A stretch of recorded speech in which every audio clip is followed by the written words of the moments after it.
Hey, I'm Jenny Wise, and welcome to the first lesson of the Mediatox Training Series, Media Trauma Care and Resilience.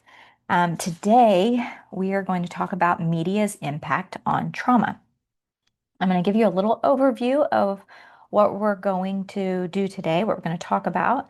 Then we're going to dive into the actual content and research, and then we're going to have some time where you really get to be your own be your own therapist and be your own client in regards to this work. And this will be lesson one. Okay, so um, the overview of what we're going to do today is I'm going to introduce you to a maybe a working um, a way that you can learn to be as healthy and take as good care as possible of yourself when you are in digital spaces. Ways that you can take care of other people when you are, as in my situation, and you're providing digital learning environments or engagement for other people. We're going to talk about a little toolkit to help yourself. I'll have exercises throughout the hour to help you stay connected to your five senses, which is one of the ways that we stay healthy physically, emotionally, mentally, spiritually, relationally, and so on. So we'll talk about our digital toolkit as we engage in a digital environment today. I'm going to give you a review of trauma. This training assumes that you have some working knowledge of trauma. You might want to go back and research that on your own, and I will have links to all of that so that you can, but this is not a training in trauma. It is a training that builds on everything you already know about trauma. However, I'm going to give you a review so you can sort of anchor yourself in that place to then look at how media is interacting with what we already know and learn about trauma. We're going to look at how social media platforms and digital environments basically mirror trauma responses, and it's like it has all the ingredients for trauma that we need. I'm going to share with you an article written about the metaverse, which I still don't have a real comprehensive understanding of the metaverse in terms of like the actual place that you put on VR goggles and you go to this world. However, the things that this article talks about is it's going to be a funny example of what we're talking about today. And then we're going to I have two very specific interventions to do with you. I'm going to teach you about the tool itself. I'm going to ask you to do it with yourself, and then also provide you with these resources to use for your client, with your clients or your family or your children or your students. Um, those are one is a trauma discernment checklist. So we're going to help you connect with um, what is your trauma versus what is vicarious trauma. We will, of course, dive a little bit more into what that means. And then lastly, today we're going to really dive into your capacity for empathy, what empathy is for, how we use it, and I have some really cool resources for you about that.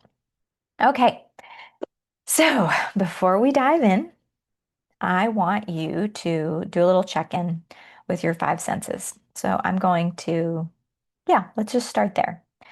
So we're going to ground yourself. I like doing the five, four, three, two, one. So chances are you are navigating a lot of things in this moment. You maybe have I don't have the opportunity to create the space for you that I would love to create in your physical environment, but you might have a lot going on. You might have your phone going off with a bunch of notifications. You might have children running around. You might have dinner you're cooking. You might have loud construction outside of your door. You might be driving. I don't know. You could be doing a million things and listening to this video. So I am going to make an assumption that whoever you are, wherever you are, you need some grounding and connecting to yourself because this is just the space that we live in now. So I love to start sessions this way with clients. It's the 5, 4, 3, 2, 1. And we start with 5 things that you see. So let's not look at the screen for these 5 things. And I want you to look around and I want you to notice 1, 2, 3, 4, 5 things that you see. Now, I want you to, let's do 4 things that you can hear.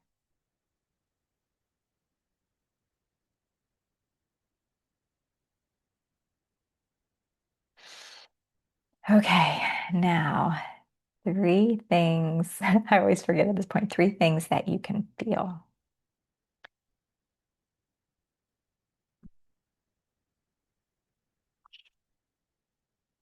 Okay, now 2 things that you can smell.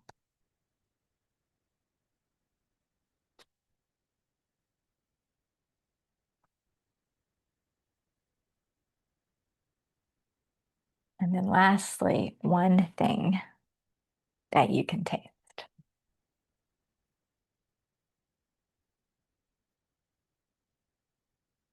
Mm. Just gonna ground you in your space. Now that you've gotten in your body, you probably have become aware of some maybe distractions that you could take some ownership over eliminating. Obviously, we can't eliminate all distractions, but maybe we can eliminate a few. So if you want to not mimic trauma with this course, I would suggest that you put away your phone, turn off your notifications on your computer, or turn off whatever way you're enjoying this training. Anything that could interrupt within that, which, geez, I don't even know if I've done that on my own computer. I guess we'll find out. Thankfully, this computer is not connected to my phone, so it does not interrupt me with notifications. It just interrupts me with a million things that can happen on the internet at any given time, but that's no big deal. I can handle that. Um, and give yourself this time. If you can go to a room separate in your house, if you have other people there, sit down. In creating this, I am hoping to create content that actually heals you, that the process of doing this is your own therapy session. It is your own care for yourself as you're also learning and training about this concept of media trauma. Now, it basically, I am having this super meta experience, right? Because I'm creating this training for you in a digital platform that you can participate and enjoy and learn from whenever you want. And you will have access to this for as long as you need it. Um, it gives me the unique challenge and the opportunity to overcome all of the difficulties of engaging with another human through a digital space. We have those challenges. For example, unlike being in my office, I can't create the quiet, I can't eliminate the distractions, all the things that I can do when I'm in charge of the physical space.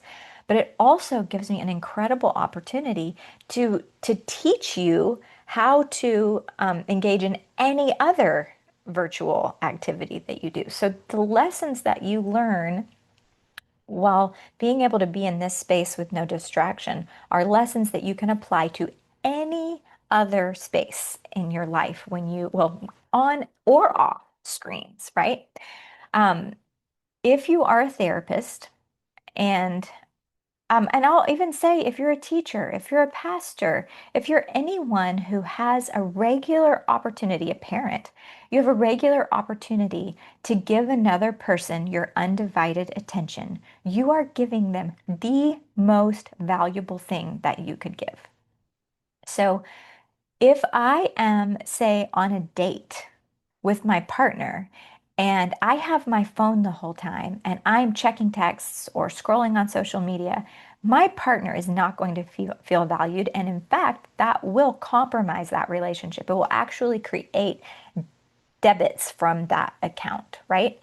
If I were in my therapy office and I had my phone or my computer open, or I was going to the door 1,000 times, my clients they would not pay for a session with me, because what they're paying for, right, is my undivided attention, that I'm giving my whole self to this person and their situation. And that is so valuable. So, so, so valuable. It has become one of the most valuable assets on the planet today, is being able to give our undivided attention to someone. But that's also true in giving our undivided attention to something, right? Giving my undivided attention to this book, giving my undivided attention to cleaning up this space that I'm in, giving my undivided attention to an article that I'm writing, right? Now, if we do not have the um, authority and the strength of character to give an undivided hour to ourselves, the ways that we will suffer personally and communally because of that are exponential. So, if it is hard for you to turn off all notifications, to be unavailable for 1 hour, then there's truly no way that you will be able to access the inner or outer resources that you have to do life. You're kind of toast. And if this is a new practice for you and you are only doing it for this 1 hour that you are doing this lesson, then congratulations. You have just entered into a level of self-care that is so essential and so basic that nothing else you can do will compare to you being able to give yourself 1 hour without being connected, on alert, and available to everybody else. It's essential. So if right now you're saying that you cannot do that, and most people say that they cannot do that, then I want you to have an understanding that that's the core problem. That is the number one simplest invitation of this first lesson, is what would it be like to let myself just focus on this lesson for 1 hour with no distraction. This is the gift you are giving yourself. And if you can give it to yourself, I will say this will be one of the most valuable hours you've had in many, many, many years. And what you will gain from this time is so important to your soul, because you're saying, I you're not even, this isn't even about self, like you deserve it, you're important. This isn't even that. This is just the basic, like what happens when you give your undivided attention, right? So if you're a therapist and you are on your phone the whole time or distracted the whole time you have a client in your office, your clients will not keep coming to you. They will not pay you. They will not keep paying you for that hour, right? Because you weren't there. So imagine they'll fire you. So imagine how many of us are like, I need to fire my person because she cannot give me an hour of undivided attention. So I'm saying you are worth hiring for yourself.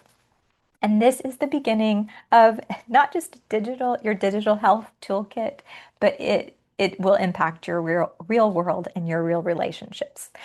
Okay, so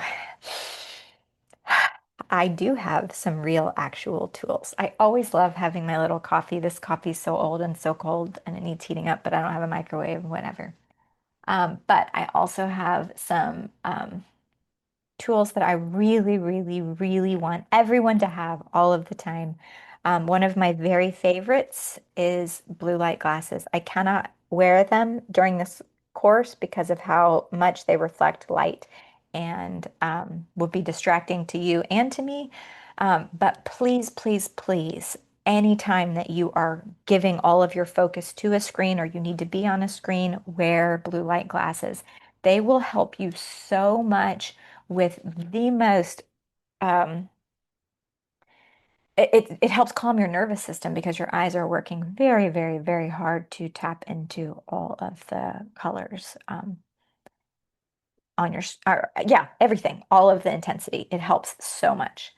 And I'm going to do this right now. I'm going to share my screen and show you before we get into all of our insane apps, you can also get on your laptop or phone. You can go to settings, go to accessibility, display, and scroll down to your color filter and make it black and white. I will show you how to turn that back on later when we do need color, but I actually don't need color right now, and I don't think you will either. That is also, in addition to blue light glasses, even by itself, incredibly calming for your nervous system. And we'll get into more details about that specific trick later.